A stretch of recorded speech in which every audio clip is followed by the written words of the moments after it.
හරිම සුමුදුයි.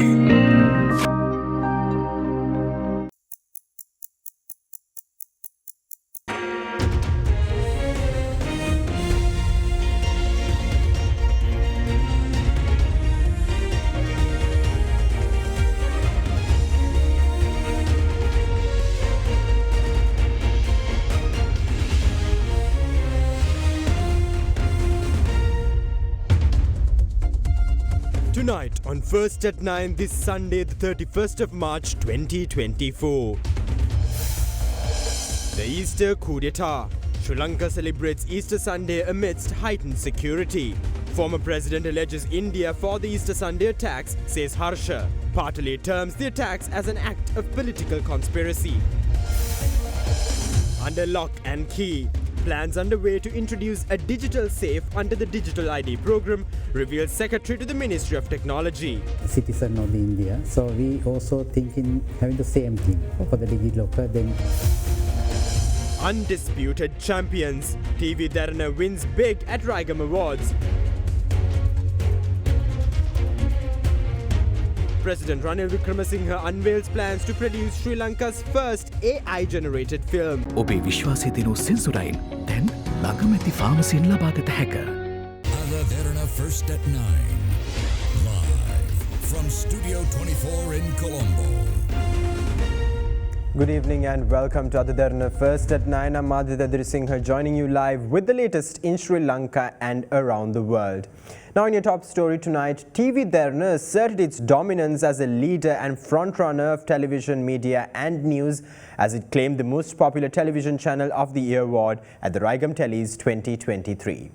Bringing the trophy home in the Sri Lanka reality television series category, Derana Dream Star Season 11 was crowned the best television reality program of the year. TV Derana and Other Derana of the Derana Media Network bagged many other awards at the ceremony last evening. Meanwhile, addressing the audience, President Ranil Wickremesinghe said that the outmoded film corporation would be developed using modern technology and transformed into a film and teledrama industry's development entity. The president further highlighted that plans are underway to produce the first AI movie in Sri Lanka through government funding. The Raigam Tellies 2023 played out last evening in Colombo, felicitating the year's outstanding achievements in television. The 20th edition of the Raigam Tellies was held under the patronage of President Ranil Wickremesinghe.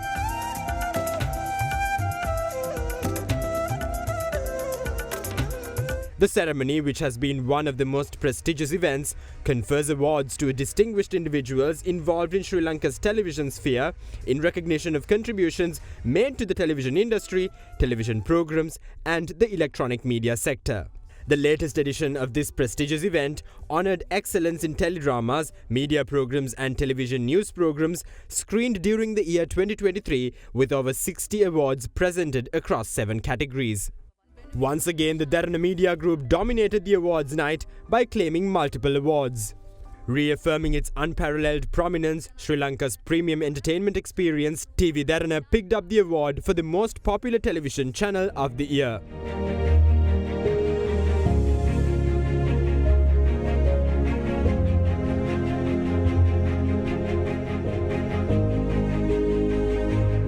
The Iskola teledrama, currently being telecast on TV Derana, bagged the award for the most popular teledrama of the year.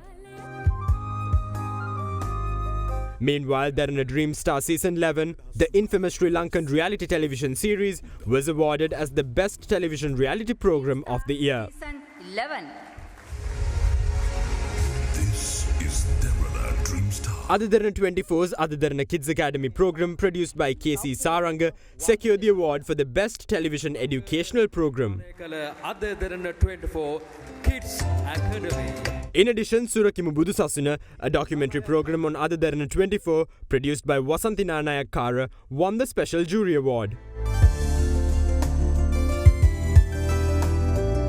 Child actress Sindagana Kure also won a certificate of jury merit for her performance in the Helyan teledrama aired on TV Derana. Meanwhile, the Best Teledrama Singer of the Year award was secured by Pumibagya Waninayaka for the Sanka Hanga song in Rosasudhi Adariya teledrama telecast on TV Derana. During the ceremony last night, Saranga Disasekara won the award for the Most Popular Actor of the Year, while the Most Popular Actress of the Year award was secured by Dusheni Murangi. Veteran actor Mahendra Pereira was honoured as the Best Teledrama Actor of the Year, and Semini Iddamalgoda was recognised as the Best Teledrama Actress of the Year. Meanwhile, President Ranil Wickremesinghe joined the Raigam Special Pranama Award ceremony, where veteran artists Athura Sirilal, Givanta Arthasad and Grace Tennakone were honoured. The prestigious Raigam Pratibha Prabha Honorary Award, a once-in-a-lifetime recognition, was conferred to Dr. Rohana Veerasinghe by the President.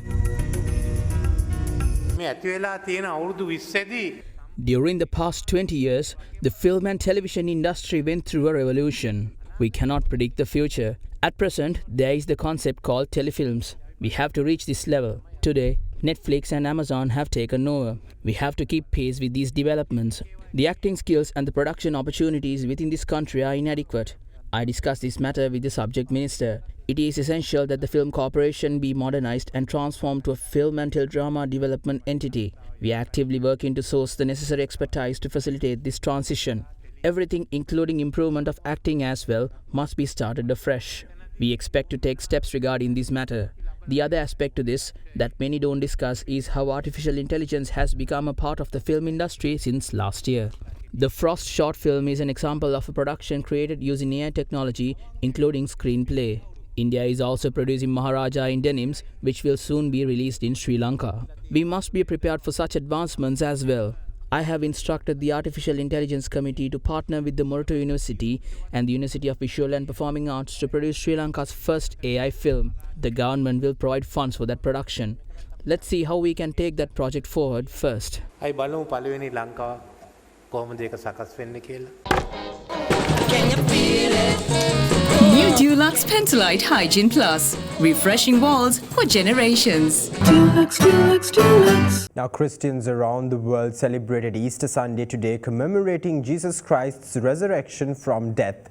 Holy Masses and celebrations of Easter Sunday were conducted today in churches across the country amid beefed-up security protocols. President Ranil Wickremesinghe in his Easter Sunday message called on all Sri Lankans to emerge stronger and united in their resolve to overcome obstacles. The head of state further underscored the commitment of the government in upholding the rule of law and ensuring national security, preventing past tragedies from recurring.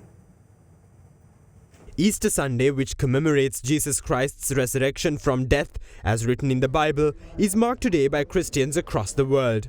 During the course of the day, masses and celebrations were held across Sri Lanka to commemorate Easter Sunday. Midnight masses in conjunction with the Easter Sunday were conducted in churches across the island last night. The St. Anthony Shrine in Kochikade, which was one of the targets of the 2019 Easter Sunday attack, was placed under heavy security today. Prior to the commencement of the Holy Mass, the victims of the Easter Sunday attack were commemorated. Subsequently, a 1-minute silence was observed in remembrance of the victims of the Mass attack.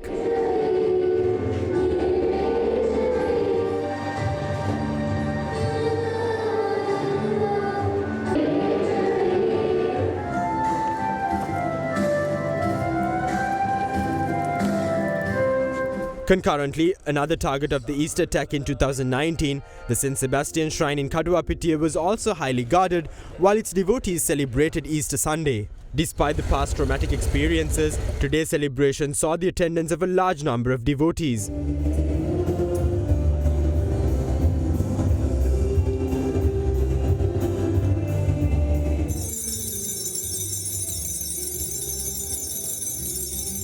Meanwhile, Inspector General of the Police Deshabandhu Tennakone also visited the church to examine security protocols and inquired into the well-being of the survivors of the Easter Sunday attack.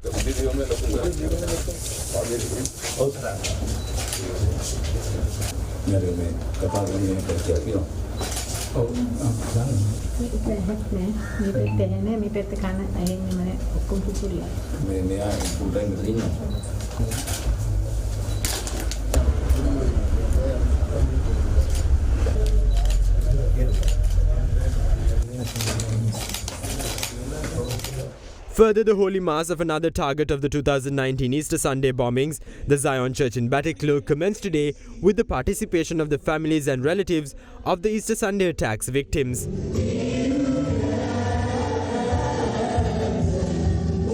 In addition, the masses and celebrations of other churches were conducted today amidst heavy security.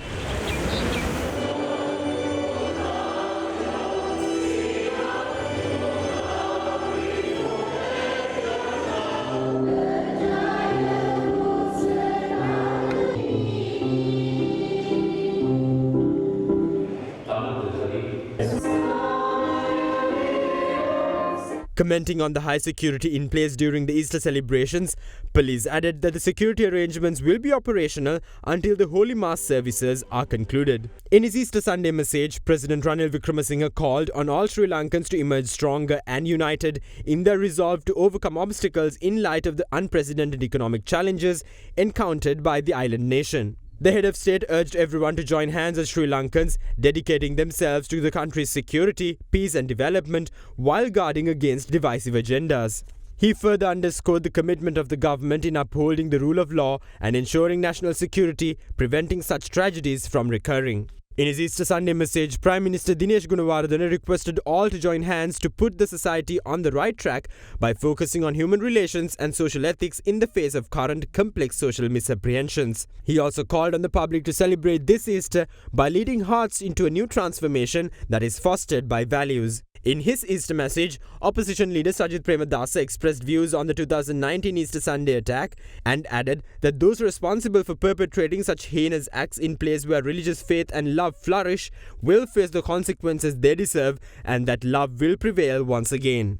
Now on the matter of the Easter Sunday, possibly igniting a powder keg of tensions, a prominent newspaper reports that former President Maithripala Sirisena alleges India to have masterminded the horrific Easter Sunday attacks, which claimed the lives of 269 people on the 21st of April 2019. Drawing attention to the controversial newspaper article through which the former president's allegations were publicized, SJB parliamentarian Dr. Harsha De Silva highlighted that the former president's statement was irresponsible and went on to warn that diplomatic tensions could arise due to such incendiary statements. Meanwhile, leader of the United Republic Front and independent parliamentarian Partli Champika Ranawaka said that the Easter Sunday attacks were part of a well-planned conspiracy that helped former President Gotabaya Rajapaksa grab power in 2019. Recently, former President Maithripala Sirisena revealed that he knows who masterminded the Easter Sunday attacks, which took place in April 2019, claiming the lives of 269 people. Following the former president's controversial statement, the CID grilled Sirisena for over 5 hours upon a directive issued to Inspector General of Police Deshabandhu Tennakone by Minister of Public Security Tiran Alas, mandating the authorities to launch an investigation into the matter.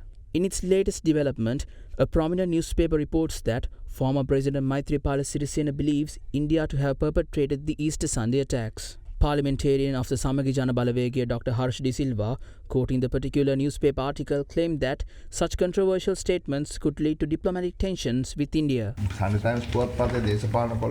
According to the political column of the Sunday Times newspaper, former President Maithripala Sirisena has accused India of being the mastermind of the Easter Sunday attacks. Apparently, a top Indian diplomat has revealed to him that they executed the attack. When inquired why, the diplomat has allegedly said that the attacks were launched since they were unable to execute some of their projects. We are of the view that the statement is completely irresponsible. What about everything he said until now? Involving another country into this matter will lead to problems. They will question the grounds upon which such a statement was made. Will any diplomat other than someone who is insane make such a revelation? Statements like these must be substantiated with evidence. We interpret this statement as one which seeks to create tensions between the two states. Meanwhile, in Ratnapura yesterday, leader of the United Republic Front and independent parliamentarian Partli Champika Ranawaka also shared his thoughts on the Easter Sunday attacks. The Easter Sunday attacks occurred 5 years ago. It was well organized. A corrupt political class who lost power in 2015 carried out this attack with 5 years of deliberate planning. Zaharan Hashim left the Tawhid Jamaat organization in 2017. The Presidential Commission of Inquiry report clearly states how he left the organization. It also goes into detail on who aided him to carry out the attack and how he executed it. Be it tensions in Kalutara or Digana, Zaharan delivered lectures in those areas where racial tensions escalated and attracted the Muslim youth. Most of the people knew this. Gotabaya Rajapaksa's ascent to office itself is a conspiracy. කරපු කුමන්ත්‍රණයකින් තමයි ගෝඨාභය රාජපක්ෂ මහත්තයා බලයට පත් වුනේ. Now, Secretary to the Ministry of Technology, Dr. Dharmasri Kumaratunga, says that under the current Personal Data Protection Act, all personal data of citizens are protected in the country. However, the Tech Secretary went on to say that if needed, more regulations will be passed to assure the safety of personal data. Joining our current affairs program at Hyde Park with Indivari Amuwatta, Dr. Kumaratunga said that the process of introducing a digital ID for citizens and added that India's DigiLocker system, a digital safe to store personal data certificates, will also be introduced in the country going forward.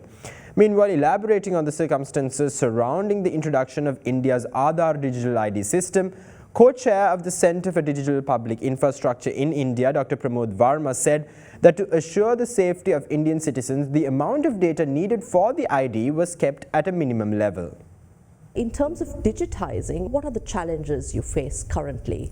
Basically, when we had the discussion with the government of India, there are different type of arguments are having collecting of the personal data. So first is, are we having the Data Protection Act to cover the or safeguard of this data we are collecting from the personal data? Then in Sri Lanka side, the Act was enacted for the Data Protection Act. Then so with that, the collection of the personal data, according to that legislation, we may able to get all the personal data. What will be the 9 areas of data? The name, address, email address, or the phone numbers, and also the sex field, the gender field, and also the biometric, 3 biometric data for the fingerprints, iris, and the face recognition. One may argue that collection of biometric data and other sensitive information too exposes an individual's private information to the government, and all that is an individual's private information is shared. India did not have a privacy law until literally a few months ago. So we had an Aadhaar Act, and Aadhaar law protected the identity law, protected that. We also already had something called IT Act, under which privacy was somewhat covered. How did Aadhaar counter this? Is to make sure few things. One, it collects extremely minimalistic data just so as to identify the individual. India doesn't even have a good birth certificate, birth registry like Sri Lanka has. They could not get bank accounts. They could not get government subsidies. So there was significant exclusion at play. So the ID was important to provide, but it has to be contained. So one, minimalistic. Second, it did not capture purpose of identity usage or location whatsoever. And it kept authentication records only for 6 months. And after that, it would permanently delete. Dr. Kumaratunga, do you think Sri Lanka too, in the implementation of a digital ID, can ensure and will have the sufficient infrastructure and laws? At present, so all covered from the Data Protection Act. If some regulations needed, then of course we may be able to issue the regulations. If any sectors needed, then so it's anyway that for the present Data Protection Act covers all these personal data, not only from the ID system, but for the other sectors also. Some entities, they are collecting personal data, maybe from the visa office or any other government entities, they also collecting some personal data. So everything can be covered from the Data Protection Act. For the digital ID, for the getting the driving license or getting the insurance or car registration, is linked. And also the opening and bank account is also can be linked with this digital ID. It is easy for all the government entities and the private sector entities to link and find the person's information. From the Indian side, there are many apps. The DigiLocker is one facility given to the citizen of the India. So we also think in having the same thing for the DigiLocker. Then the personal, the birth certificates or any other education certificates or insurance card or the passport, everything can be have the same the locker having with our mobile phone. Now, in the political realm, opposition leader Sajith Premadasa urged the government to withdraw the new bill to amend the penal code. Addressing a rally in Badulla, the opposition leader said the penal code amendments introduced by the government will not prevent crimes but increase them. A rally of the women's wing of the Samagi Jana Balawegaya was held today in Badulla under the patronage of opposition leader Sajith Premadasa.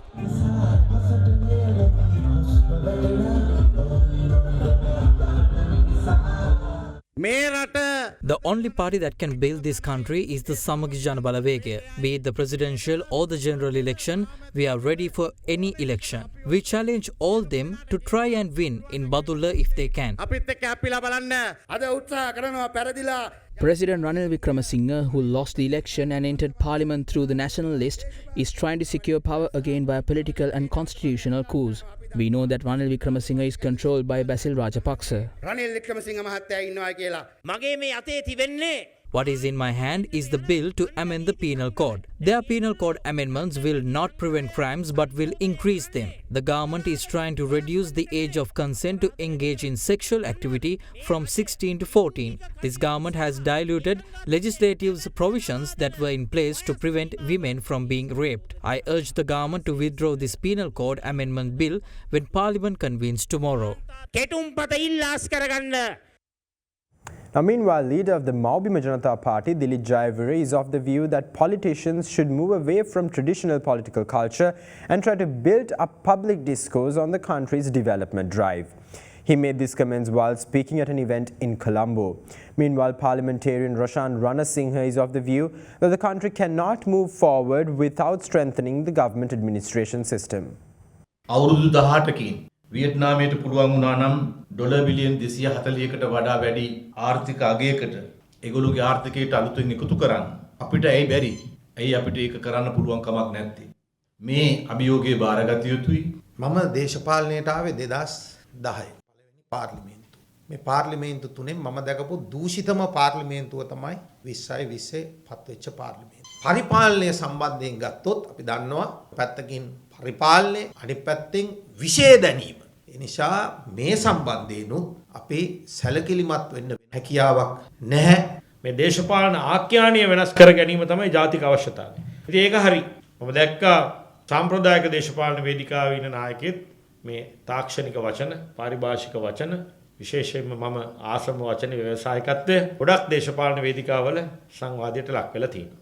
ව්‍යවසායිකත්ව මනසකින් තොර වූ රාජ්‍යයක් ඉදිරියට යන්නේ නැහැ.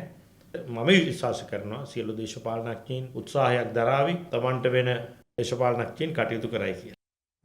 Now, independent MP Dr. Lanka says that parliamentary elections can precede presidential elections if more than 113 members of parliament request such an election before the presidential election. However, pointing out to internal disputes within the Sri Lanka Podujana Peramuna, Dr. Lanka dismissed such a change in the sequence of elections as unlikely. With that, here's a look at the latest developments in the political arena regarding elections.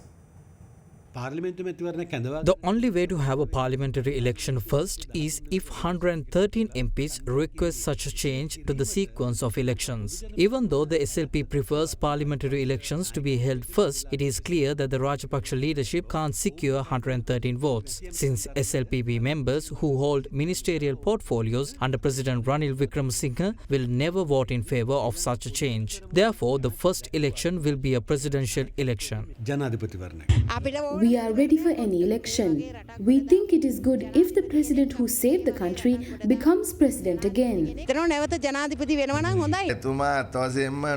Until he signs nominations, I doubt that he will contest in the elections. Now people are making accusations against the SLPP. To believe that the SLPP will disband itself and join the JVP is to believe in fiction. That is not going to happen. The SLPP has some strength as well. President Wickremesinghe is a leader who changed this country. Subsequent to his public declaration of candidacy, you will see everyone on the same stage. The discussions regarding that were extremely successful.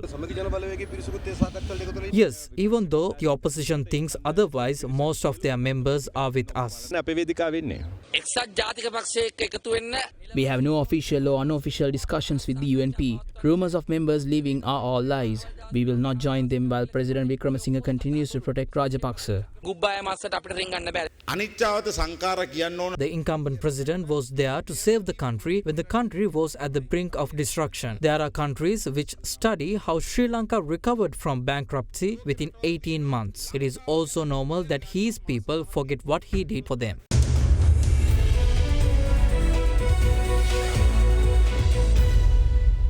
Welcome back. Now in your top business story of the evening, Sri Lanka's gross officials reserves stood at $4.5 billion by the end of February 2024. According to the latest reports, the deficit in the country's merchandise trade account widened to $319 million in February this year from $39 million recorded during the corresponding period last year. Meanwhile, the tourism figures have also seen a significant improvement, with February 2024 recording the highest revenue since January 2020, amounting to a total of $346 million. The Bank of Sri Lanka reports that the deficit in the country's merchandise trade account widened to $319 million in February this year from $39 million recorded during the corresponding period last year. The deficit saw a significant uptick mainly due to the increase in imports. Earnings from merchandise exports recorded an increase by 7.9% to $1,059 million last month compared to the same period last year. The increase in earnings was observed in industrial, agricultural and mineral categories. Meanwhile, the expenditure on merchandise exports was up 35% to $1,378 million last month compared to February 2023. This increase in expenditure on consumer goods was a result of the relaxation of import restrictions, a broad-based increase in expenditure on both food and non-food consumer goods. Further, earnings from tourism in February 2024 were estimated at $346 million compared to the estimate of $342 million during the previous month. Major inflows and outflows in the other services sector were observed in the sea and air transport services. Among the other major developments in the external current account were the increase in the workers' remittances to $476 million from $407 million during the corresponding period last year. Gross official reserves stood at $4.5 billion by the end of February 2024. This included the swap facility from the People's Bank of China, equivalent to $1.5 billion, which is subject to conditions on usability. Meanwhile, the Sri Lankan rupee continued its appreciating trend. The Sri Lankan rupee appreciated by 7.6% against the US dollar during the year up to the 28th of March 2024. And now let's take a look at some corporate news in brief. SoftLogic Life chairman Ashok Patirage says that in order to secure its 35% market share in the health insurance market, the company will reassess its products, continually review benefits and the coverage's focus on providing much needed protection to policyholders. He further said that the firm expects to face a mix of challenges and opportunities that will likely to have a more positive impact on the business compared to 2023. However, the firm is cautious about inflation rising in second half and therefore it will be monitoring with caution to ensure optimum management of the firm's investments. Meanwhile, overseas realty chairman Ajit MDS Jayaratne said that during the year, the firm will explore potential property development opportunities primarily for trading purposes to sustain future growth and enhance shareholder value. He further said that the commencement of operations at the Havelock City Mall along with improving occupancy levels at the America Tower and World Trade Center Colombo provides a strong asset base with recurring income streams to position the company for future growth.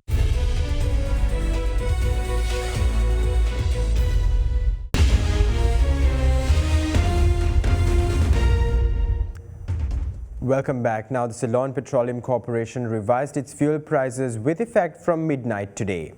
The price of a litre of 95 octane was reduced by 7 rupees to 440 rupees. A super diesel litre was reduced by 72 rupees to 386 rupees.